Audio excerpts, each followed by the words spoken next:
Assalamualaikum warahmatullahi wabarakatuh. Salam sejahtera, salam Malaysia Madani, salam menyelamatkan negeri Sarawak. Fly kenyalang fly, fly high. Bersama saya Darwish Firas dalam buletin mingguan Falah TV PSS yang membawakan perkembangan terkini sepanjang minggu ini. Pada 23 April 2025, para pelajar dan guru telah bersama-sama menghadiri majlis pemakaian Lencana Jalur Gemilang yang telah berlangsung dengan jayanya di Dewan Imtiaz. Majlis tersebut disempurnakan oleh Umi Pengetua bersama-sama Barisan Pentadbir. Program ini bertujuan untuk membangkitkan rasa cinta dan bangga terhadap negara dalam kalangan pelajar.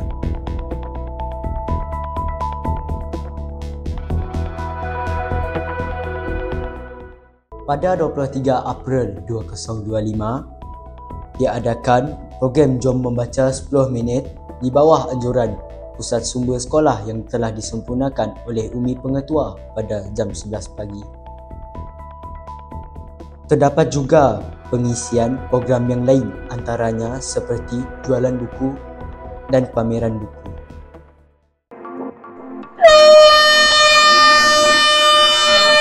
Umi Hajah Zainab binti Hussein, Pengetua SMK Agama Tun Ahmad Zaidi. Assalamualaikum. Kaifa haluki ya Umi? Waalaikumsalam warahmatullahi wabarakatuh. Alhamdulillah ana bil khair. Jika tidak keberatan, saya ingin menemu buat Umi mengenai program Jom Membaca pada hari ini dan amalan membaca dalam kalangan pelajar sekolah kita.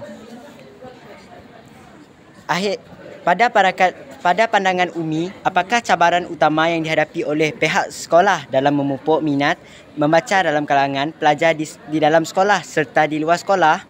Okey, soalan yang pertama tadi ya, apa pandangan Umi dengan program hari ini? Jadi alhamdulillah hari ini program Jom Membaca kita bukan 10 minit, 1 jam ya. Kita punya target kita untuk kita baca 1 hari. Ya. Jom Membaca Tunas bukan hanya 10 minit, 1 hari kita membaca hari ini. Kita memberi kerjasama dengan program di bawah Pusat Sumber Sekolah kita ya. Alhamdulillah Umi tengok semua sangat bersemangat. Memang anak-anak di Tunas ada budaya membaca. Okey, soalan yang kedua tadi apa? Soalan yang kedua, boleh Umi kongsikan inisiatif atau program yang telah dilaksanakan oleh pihak sekolah dalam usaha menggalakkan budaya membaca dalam kalangan pelajar? Okey, baik kita ada banyak inisiatif yang kita laksanakan di peringkat sekolah kita. Antaranya adalah budaya membaca melalui program Nilam. Ya, program Nilam kita memang kita sentiasa perkasakan, bukan hanya subjek BM ataupun BI, malah semua mata pelajaran di sekolah kita ini kita galakkan membaca dan juga membuat pelaporan, tu yang penting. Pelaporan dalam sistem yang baru iaitu sistem AINS ya, menggunakan D5. Anak-anak punya sistem D5 tu memang aktif. Itu antara inisiatifnya, kita menggalakkan membaca dengan menggunakan pelbagai medium. Sama ada buku yang hidup ataupun kita ada rak maya yang disediakan oleh Pusat Sumber Sekolah. Tahniah ya, Pusat Sumber Sekolah kita. Itu antara inisiatif kita lah. Terima kasih atas kesudian Umi untuk meluangkan masa bersama kami pada hari ini. Okey, itu sahaja daripada saya. Assalamualaikum Umi. Waalaikumsalam warahmatullahi wabarakatuh. Pada jam 2.30 petang telah diadakan ceramah kesihatan gigi bertempat di Dewan Imtiaz. Ceramah tersebut telah disampaikan oleh Pegawai Kesihatan Gigi dari Klinik Kesihatan Petrajaya, Kuching, Sarawak. Semua pelajar telah bersama-sama menghadiri ceramah tersebut dengan penuh semangat.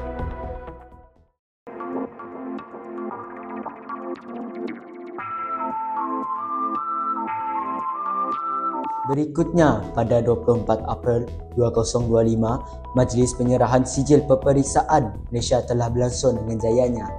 Kita teruskan dengan wartawan di lokasi. Assalamualaikum warahmatullahi wabarakatuh. Salam Malaysia Madani dan salam menjulang pendidikan Sarawak. Fly kenyalang fly, fly high. Saya Ismi Habib, wartawan dari Falah TV PSS, melaporkan secara langsung dari Dewan Imtiaz bersempena dengan Majlis Penyerahan Slip Keputusan Sijil Pelajaran Malaysia SPM tahun 2024. Hari ini, calon-calon SPM SMK Agama Tun Ahmad Zaidi sesi 2024 hadir dengan penuh debaran untuk menerima keputusan yang bakal menentukan hala tuju masa depan mereka. Bersama saya sekarang Akak Ifah binti Modina Faljarman. Assalamualaikum Akak. Salam. Apa khabar? Alhamdulillah baik.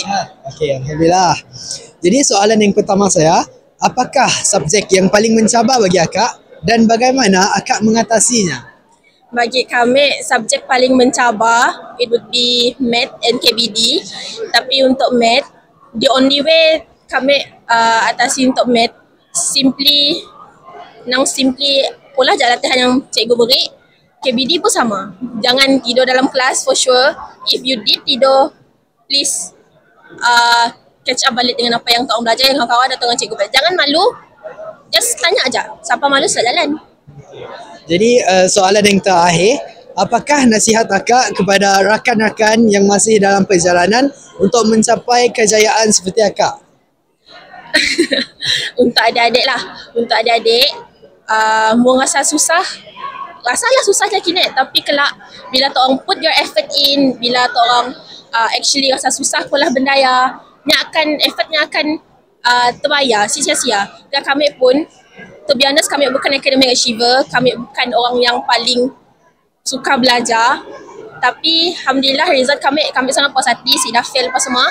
Subjek yang saya expect kami dapat markah sebagus siapa pun, kami dapat macam Math, kami A, Alhamdulillah. KBD kami lulus, kami sebenarnya lulus.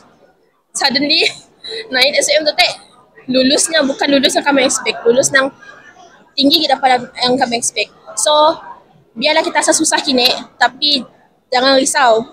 Tegal, parents kita minta lebih, parents kita minta kita bersyukur dan bahagia dengan apa result kita ada. So, keep on going.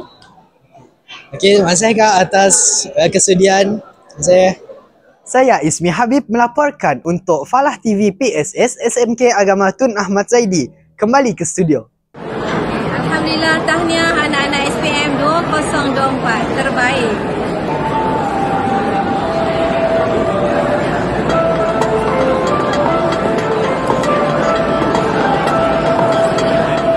Saya Darush Firas, terima kasih dan jumpa lagi pada buletin yang akan datang. Sekian, Assalamualaikum. Right, jangan lupa like, share and subscribe Falah TV SMK Tun Ahmad Zaidi.